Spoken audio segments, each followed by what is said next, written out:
Patrick, welcome back to the Daily Politics. Who do you want to be Prime Minister? I want Nigel Farage to be Prime Minister. But realistically, we know that's not going to happen. So who do you want to be Prime Minister? So you're asking me to choose between who exactly? Well, David Cameron and Ed Miliband. Let's just assume they are the two people most likely, in fact, the only two likely to become Prime Minister. Who do you want to be Prime Minister out of those two? Personally, yes. I find that a very hard choice to make. But you must have thought about it because you know those are the options. By the British people. Right. I think other party leaders and senior party people from other parties will be guided by the British people in terms of how many votes each party gets in terms of the House of Commons. But you must have a personal preference, and are you trying to tell me there are others who could be Prime Minister other than David Cameron or Ed Miliband? No. What I was indicating to you is I don't have at this juncture a huge personal preference either way, but I think it's very important that the person with... No one will have a clear mandate, will they? But the person with the least damaged mandate probably deserves first dibs at trying to form a government, don't they? So you'd be equally happy to see Ed Miliband go through the door at number 10 as you would to see David Cameron? Well, look, I've just spent many months working with Suzanne Evans, Nigel Farage and others on putting together the choices, the different choices that UKIP is offering and on which, you know, if you'll forgive the phrase, the lib-lab con are much of a muchness. So we'll bring down foreign aid, we'll meet the 2% of GDP defence target, we'll definitely massively step up our provision for veterans, we'll have fully costed extra money into the NHS, and we'll put some money back in people's pockets. We'll have the highest personal allowance and the best break for people who've been dragged into the 40p rate. Those are the priorities that I want to talk about and I want to communicate. I'm not particularly fussed or thinking about which of the tired old failing parties may fail a little less than the other one. Right, you may not be, but I think a lot of your supporters and voters will be interested to find out because they have preferences. In a survey of UKIP councillors that this programme did with Comres, it showed that actually the majority would rather have David Cameron as Prime Minister. 69% of UKIP councillors would prefer David Cameron as Prime Minister compared to 6% for Ed Miliband. And it's not just the polling that we've done. 45% of UKIP supporters voted Conservative in 2010 compared to less than 5% for Labour. So I suggest that your supporters and voters would like to hear you state who you would rather see as the next Prime Minister and who you will work with to get your priorities through. Well, Joe, I actually got interrupted on the sound there by someone talking about Nathan wanted at NBH. But I'll tell you what, your question was actually so long that even despite the interruption, I got the gist of it, that you're still seeking to talk to me, not about the fantastic proposals UKIP has launched today, but about this tired old debate of who do I least unprefer, if you like. Patrick, I want to talk about our policies to get immigration back under control in this country, to cut working people's tax and allow them the prospect of their wages rising again, about all the exciting new choices that UKIP and UKIP alone are presenting. And how important is that in-out referendum on Europe?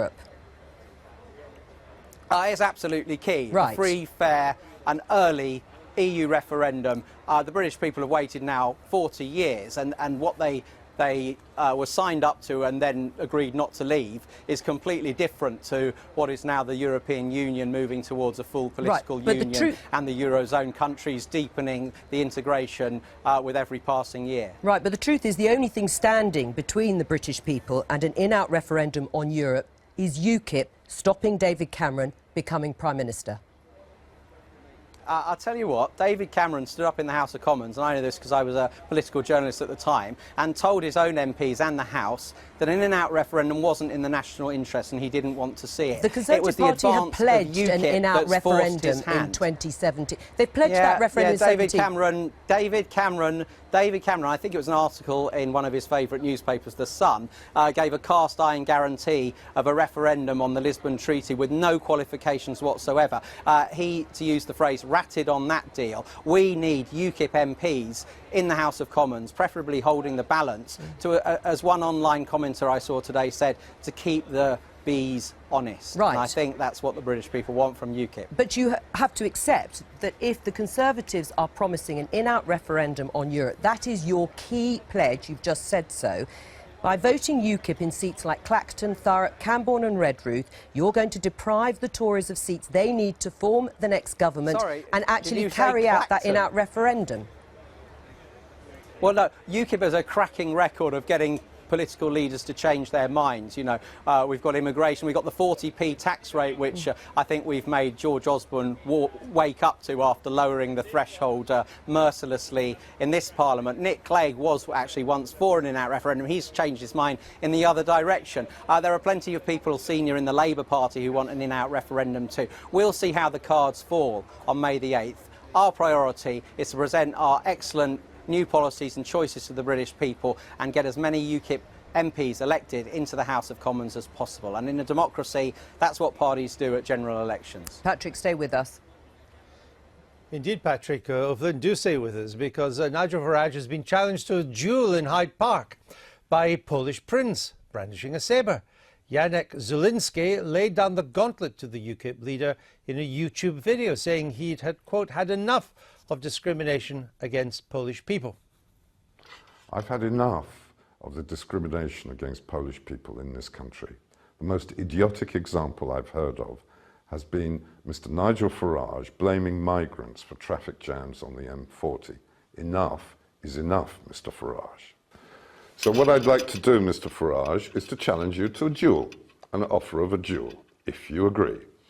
I would like us to meet in Hyde Park one morning with our swords and resolve this matter in the way that an 18th century Polish aristocrat and an English gentleman would traditionally do. Are you up for it, Mr. Farage? Do you agree? Well, we tried to organise that duel here ourselves, being only helpful, but as usual, health and safety wouldn't let the sword in through the door. But Janek Zulinski joins us from Broadcasting House. UKIP's Patrick O'Flynn is still with us from Thurrock.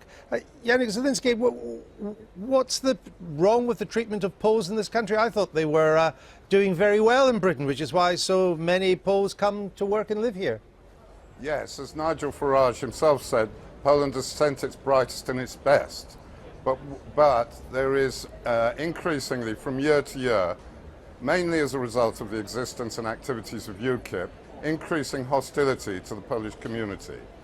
I want to tell you the real reason why I've used a sword as the symbol of what I'm doing, because I want to draw attention to the physical violence against Poles in this country on a daily basis. All right, let me put UKIP, okay, UKIP, right, and I got Mr. that. Farage. I need to go to Patrick O'Flynn now. Patrick O'Flynn, the rhetoric of UKIP is causing people to hit out at Poles. What do you say to that?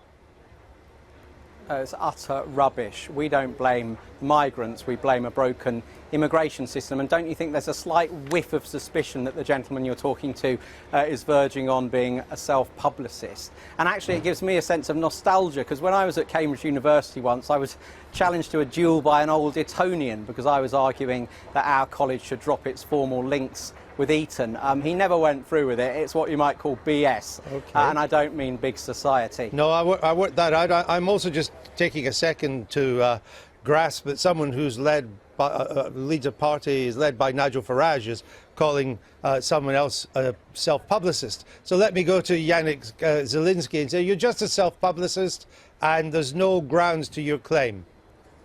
Listen, let me say, I'm worse than a self-publicist. I'm an exhibitionist, but I'm using my wonderful or not wonderful personal qualities for a cause.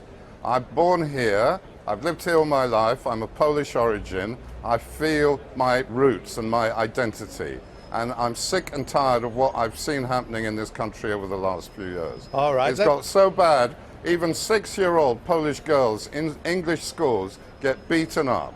And where do they get it from? They get it from their parents. And where do their parents get it from? From UKIP. All right, let me go back to Patrick O'Flynn. Do you stand by Nigel Farage's statement that immigrants like Poles are clogging up the M4? I stand by the point that if in a country with already incredibly high population density and the highest density of all being in the south of England, that if you keep adding to the population, then other things being equal, you will have more are they clogging up more the M4? congestion. That's just common sense, isn't it? But they're clogging up the M4. People, more traffic jams. Oh, okay, so you do stand by it. I mean, that's my answer. Right. There's more congestion, the more people and more cars you have in a given space, clearly.